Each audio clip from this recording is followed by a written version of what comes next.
Unfortunately, we have to do newborn screening and we get some false positives. And I get calls, it always happens on a Friday afternoon. Yeah. We find out that the cystic fibrosis screen is abnormal. Does that mean you automatically have cystic fibrosis if the test comes back saying that, oh, you gotta do further testing? No, of course not.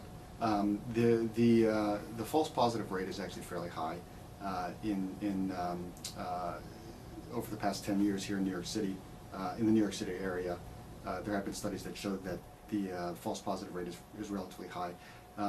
It's not something that one should immediately jump to the conclusion that your child has cystic fibrosis.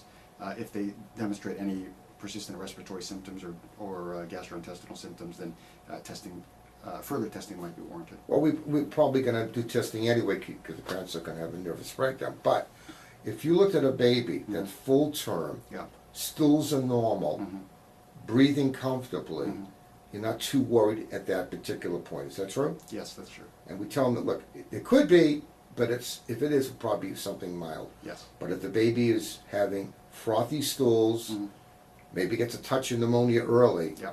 red flag. Is that correct? Yes, absolutely.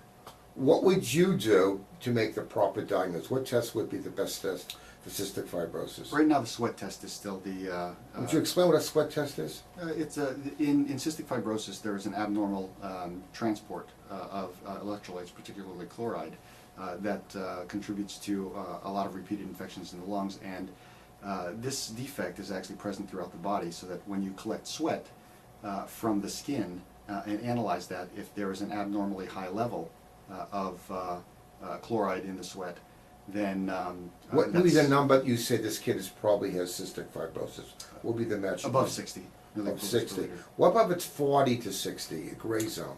40 to 60 is a gray zone, what we call a borderline sweat test. In those cases, repeat testing is indicated as well as genetic testing.